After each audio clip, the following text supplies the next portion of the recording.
Bulletin का आगाज करें। सबसे पहले खबर दें, कराची में हफ्ते की रात बारिश न हुई। महकमा मौसमियात ने अब आज शाम या रात से बारिश शुरू होने की पेशगोई कर दी है। चीफ मेट्रोलॉजिस्ट कराची सरदार सरफराज अहमद ने कहा कि मानसून सिस्टम मशरक़ी सिंध, राजस्थान और बुहेरा अरब में मौजूद है, जो आज शाम या रात को आंधी और बारिश की वजह बन सकता है। पहला सिस्टम 5 जुलाई तक सिंध पर असरअंदाज रहेगा। पहले मानसून सिस्टम के पीछे एक और सिस्टम भी मौजूद है। दूसरा स्पेल पहले सिस्टम के खत्म होने के 18 घंटे बाद असरअंदाज हो सकता है। मजीद अपडेट है कि कराची में नालों की सफाई अधूरी है। अहम शाहराहों और इमारतों पर लगे बिलबोर्ड्स और होर्डिंग्स भी न हटाए जा सके। महकमा मौसमियात का कहना है आज शाम से शहर में बारिश और आंधी का इम्कान है। तफसील बताएंगे कमर अली मस्तोई। जी बिल्कुल, शहर में बारिश का इंतज़ार हो रहा है और महकमा मौसमियात का कहना है कि आज शाम से शहर में तेज़ बारिश का सिलसिला शुरू हो सकता है।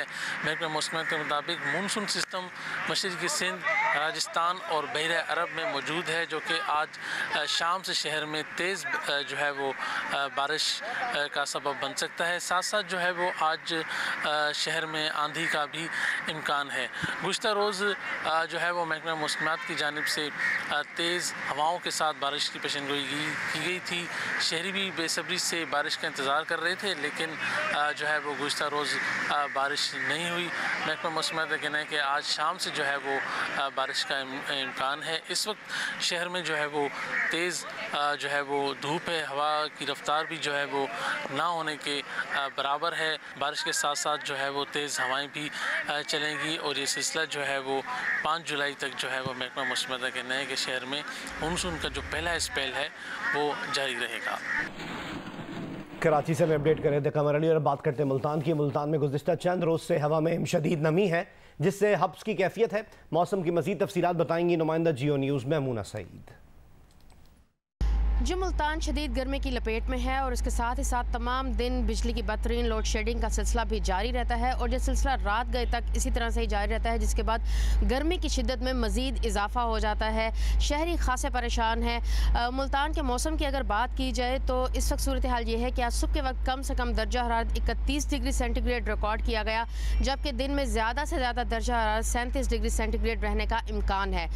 मुल्तान में गुज़िश्ता चंद रोज़ से हब्स की भी जो है बहुत शदीद कैफियत है और हब्स की ये शिद्दत गुज़िश्ता रोज़ होने वाली बारिश के बाद भी जो है कम नहीं हो सका।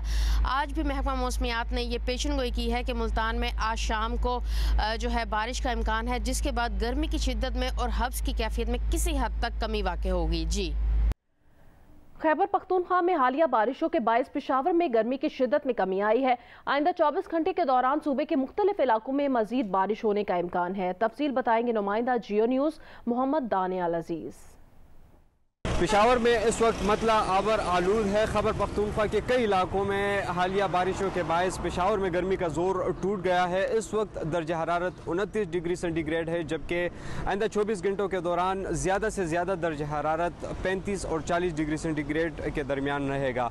पेशावर समेत खैबर पख्तूनख्वा के कई इलाकों में गरज चमक के साथ आइंदा 24 घंटों के दौरान बारिश का इम्कान है। इस वक्त पेशावर में हवा में नमी का तनासुब जो है वो 76% रिकॉर्ड किया गया है। एक जानिब पेशावर में गर्मी ने शहरियों को परेशान करके रखा है, तो दूसरी जानिब लोड शेडिंग के बायस भी शहरी परेशान है। जो शहरी इलाके हैं वहाँ पर 10 से 12, नवाही और दई इलाकों में 15 से 17 घंटे तक लोड शेडिंग शहरी बर्दाश्त कर रहे हैं। शहरी हुकूमत से ये मुतालबा कर रहे हैं कि लोड शेडिंग पर काबू पा लिया जाए। जी, अभी आपको खबर दें, मौसम में बेहतरी आने और हफ्तावार छुट्टी के बायस बिजली की तलब में कमी आ गई है, जिसकी वजह से बिजली का शॉर्टफॉल कम हो गया है।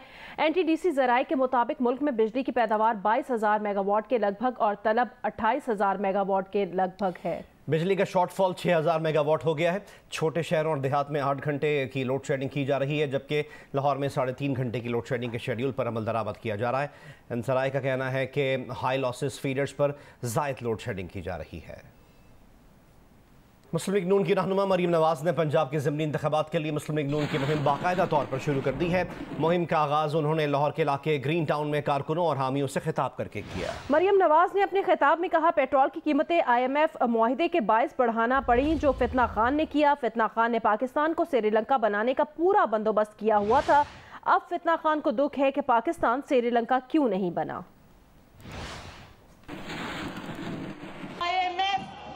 पाकिस्तान की इमदाद के लिए नाक से लकीरें निकलवा रहा है, क्योंकि मायदे से रूगर्दानी की।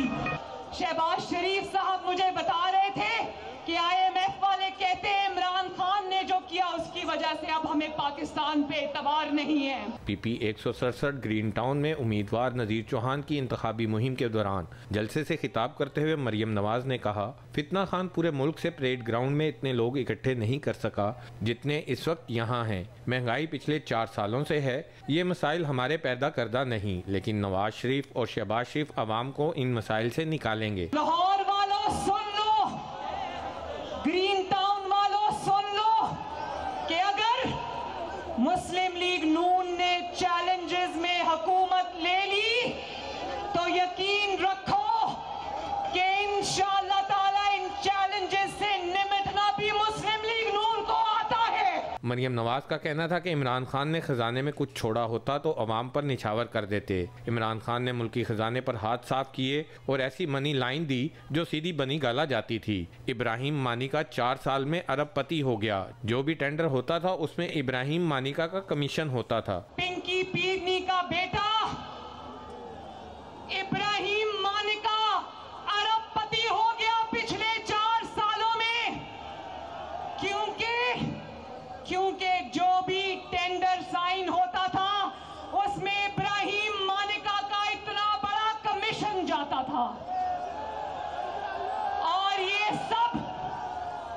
ये सब पंजाब के अवाम का पैसा था। मरियम नवाज ने मजीद कहा कि पेट्रोल की कीमत में इजाफे की वजह फितना खान का IMF से मुआहिदा है। कैमरामैन ख्वाजा आमिर और AR अदनान के साथ उस्मान अहमद भट्टी, जियो न्यूज़, लाहौर। तहरीक इंसाफ के चेयरमैन इमरान खान ने इस्लामाबाद के परेड ग्राउंड में खिताब करते हुए इदारों और अदलिया पर ताक ताक कर निशाने लगाए। इमरान खान ने कहा कि अल्लाह अदलिया से पूछेगा कि आपने कैसे इन चोरों को NRO लेने दिया। अल्लाह न्यूट्रल से पूछेगा कैसे इन चोरों को मुल्क पर मुसल्लत होने दिया। अल्लाह का हुक्म है कि तुम्हें न्यूट्रल रहने की इजाज़त नहीं है। इमरान खान ने इल्ज़ाम लगाया कि अंपायर हुकूमत के साथ हैं। उन्होंने कहा कि हमें इनके अंपायरों के बावजूद पंजाब में इन्हें शिकस्त देनी है। कौम का इदारों को पैगाम है, अभी भी वक्त है, इन चोरों से मुल्क को बचा लें। इमरान खान ने फिर ये भी कहा कि हम मुल्क के इदारों के खिलाफ जंग लड़ने नहीं निकले।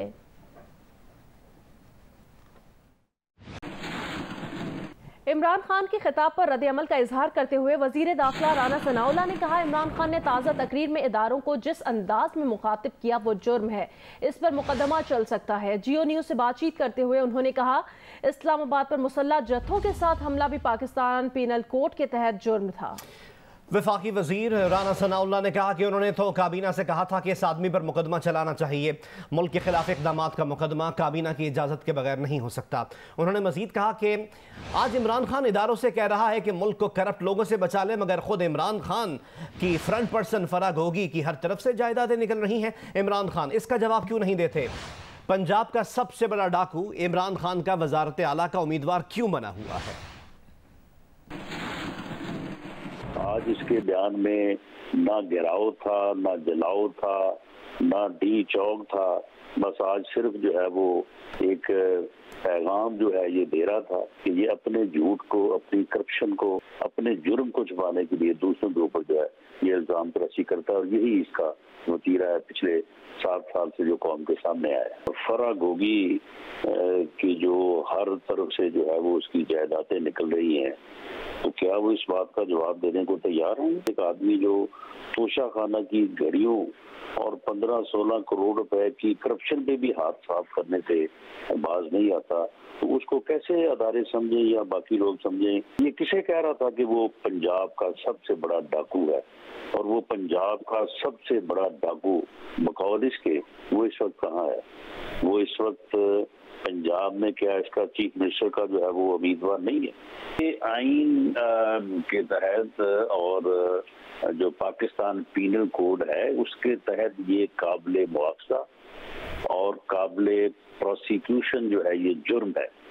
जो इसने 25 मई को पाकिस्तान के कैपिटल पर मुसल्लह जत्थे के जरिए से जो इसने हमला किया, आज जो ये अदारों को जो है वो वाज़ेह तौर पे अपने हलफ की जो है वो से इनराफ करने, अपने हलफ को तोड़ने की बात कर रहा है, तरगीब दे रहा है, तो ये भी एक जुर्म है। मैंने तो पहले भी जो है वो कैबिनेट से जो है वो इस बात की इस्तदा की हुई है कि इसके खिलाफ जो है वो मुकदमा दर्ज होना चाहिए।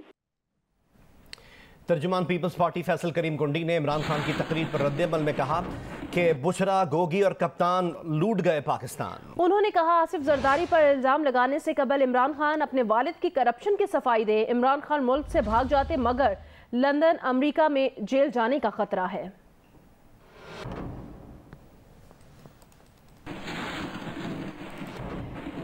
इमरान खान की खिताब पर तर्जुमान पीडीएम हाफिज हमदुल्ला ने कहा, इमरान नियाजी आपकी चीखें बता रही हैं कि कुर्सी इक़्तिदार का जख्म कितना गहरा है। इमरान नियाजी फरागोगी के हवाले से अरबों की मुबैना करप्शन और चोरी का जवाब दें। हाफिज हमदुल्ला ने कहा कि इमरान खान दावा रियासत मदीना का करता है मगर उसका काम तोशाखाना से चोरी है। इमरान खान की गंदी जबान से मौलाना फजल रहमान पर तनकीद सूरज पर थूकने की मुतरादिफ है। जॉर्ज बुश की कामयाबी पर 2 रकत नफिल नमाज पढ़ने वाला नियाजी अमेरिका दुश्मनी का भाषण जा रहा है। इमरान खान ने ट्रंप के कहने पर कश्मीर नरेंद्र मोदी के हवाले किया और कलभूषण को एनआरओ दिया। तर्जुमान पीडीएम ने यह भी कहा कि सीपैक पर काम अमेरिका के कहने पर इमरान खान ने रोका। यूएन सिक्योरिटी काउंसिल में भारत को वोट भी इमरान खान ने दिया।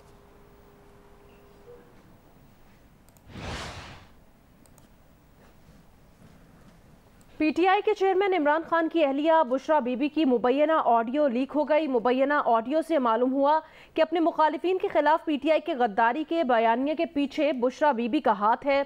इस मुबैना ऑडियो में सुना जा सकता है कि बुशरा बीबी ने ही गद्दारी का बयानिया बनाने की हिदायत की।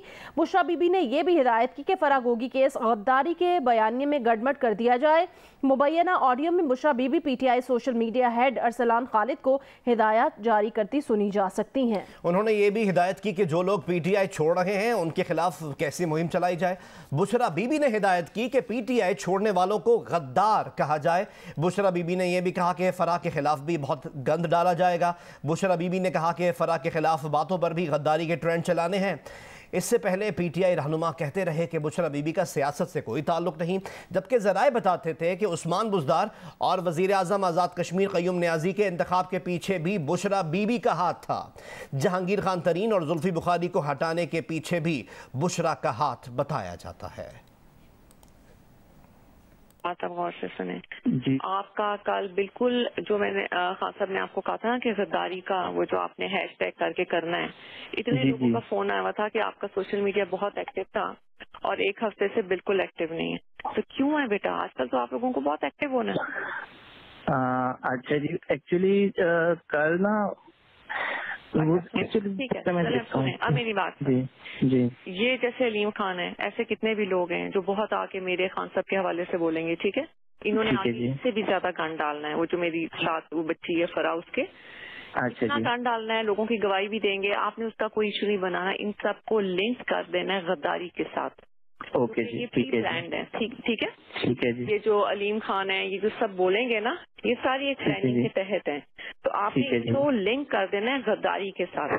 आपने सोशल मीडिया में लेटर को उठाना है कि हमें पता है कि वो लेटर सही है, ठीक है, ठीक है। हमें पता है कि गद्दारी की वजह से ये सब इकट्ठे हो गए और ये अपने आप को बचाने के लिए ये गद्दारों के साथ मिल गए। और गद्दार बाहर की कुव्वतें भी हैं और सब, वो सारा आपको पता है, ठीक है, ठीक है जी, ठीक है। ये पता लग गया। आज आपने ये रूस का उठाना है कि देखो उनको पता है कि मुल्क में खान के साथ गद्दारी हो रही है और मुल्क के साथ हो रही है, और ये उनका बयान देखें। इसको आप अपने लफ्ज़ों में, इसको आपने सोने नहीं देना इसको, ठीक है जी, बिल्कुल सही है। इसको ट्रेंड बना देना है कि उनको भी पता है कि मुल्क और खान के साथ गद्दारी हो गई है। देखिए आज उनके बयान आया जी। अच्छा, इस तरह दूसरा मैंने आपको कहना था, मुझे और जो वो फरा है ना, उसके बारे में बहुत इन्होंने गंद उड़ाना है। उस पे भी आप उसको भी आपने लिंक कर देना है कि हमें पता है कि ये गद्दार कौन कर रहा है। बिल्कुल जी, उसको इसी तरह करेंगे ना कि ये तो सारा इस वजह से ही कर रहे हैं क्योंकि अपने खुद गद्दार हैं और इस वजह से और इस तरह के इल्जाम उसको पकड़ना चाह रहे थे, उसको ये पकड़ना चाह रहे थे कि ये चक्कर क्या है कि खान सर जो हर चीजों से निकल रहे हैं और इनको चीजें पता कैसे होती हैं। अच्छा अच्छा, हाँ ये समझ आपको, लेकिन ये सिर्फ आपको बता रही हूँ, इस इशू को आपने नहीं किसी को करना, लेकिन वो इसके पीछे इसलिए है। लेकिन आपने क्या करना है, आपने इससे पहले पीटीआई के मुताद्दिद रहनुमा ये दावा करते रहे हैं कि बुशरा बीबी का सियासत से कोई ताल्लुक नहीं। उनका कहना था बुशरा बीबी एक घरेलू खातून है। कभी भी मैंने इस तरह लोगों को गिरते नहीं देखा जिस तरह इन्होंने बुशरा बेगम को अटैक किया। जो वो ना वो पॉलिटिक्स में है, ना वो कोई पब्लिक फिगर है, ना वो कोई आती है सामने। हमारी जो खातून अव्वल है उनका न सियासत से कोई ताल्लुक है और न वो सियासी लीडर हैं, वो एक हाउसवाइफ हैं और उनको भी घसीटा गया। ये जो फर्स्ट लेडी हैं बुशरा बीबी, वो एक घरेलू खातून है और जिस तरह सबकी माएँ बहनें जो हैं वो सांझी होती हैं, इसी तरह मैं समझता हूँ कि उनको भी उस नज़र से देखना चाहिए। उनका किसी किस्म का कोई सियासी रोल जो है वो नहीं है, ना ही उनकी कोई पॉलिटिकल एक्टिविटी है। कि पिछले 3.5 साल में बार बार ये लोग खातून अव्वल के ऊपर हमलावर हुए। वो किसी सियासी एक्टिविटी में हिस्सा नहीं लेती, वो कोई पब्लिक ऑफिस होल्ड नहीं करती, वो किसी किस्म की सियासी एक्टिविटी के ऊपर कोई बयानबाजी, कोई रद्द अमल नहीं देती। आप उनके एतकाद को, उनकी इस बात को जादू, टोना, मंतर, इस तरह के अल्फाज देके आपको तौहीन करने का कोई हक नहीं है। आप बार बार किसी के मजहबी अकायद को बीच में लाके उसको गलत नाम देके, गलत रंग देके आप बार बार ये हरकतें करते हैं, ये मुनासिब नहीं है। हिट मुझे करना चाहते हैं, मेरे ऊपर मिलता कुछ नहीं है, चले जाते हैं। अब बुशरा बेगम को क्या मिलना, वो तो घरेलू औरत है, उनकी तो कोई बिजनेस नहीं है, कोई बैंक अकाउंट नहीं है, लिहाजा उनकी दोस्त को पकड़ लिया। आगे बढ़े खबर दें, बलोचिस्तान के जिला शेरानी के इलाके दानासर के करीब रावलपिंडी से कोयटा जाने वाली मुसाफिर कोच खाई में गिरने से 4 मुसाफिर जाम बहक और 8 जख्मी हो गए हैं। लीवीज हुकाम के मुताबिक ये मुसाफिर कोच रावलपिंडी से कोयटा जा रही थी। कोच को हादसा इतवार की सुबह जिला शेरानी के इलाके दानासर के मुकाम पर पेश आया। इस हादसे में 4 मुसाफिर जाम बहक हो गए, 8 मुसाफिर जख्मी भी हैं। लाशों और जख्मियों को सिविल अस्पताल योब मुंतकिल किया गया है। सिविल अस्पताल योब में इमरजेंसी नाफिज कर दी गई है।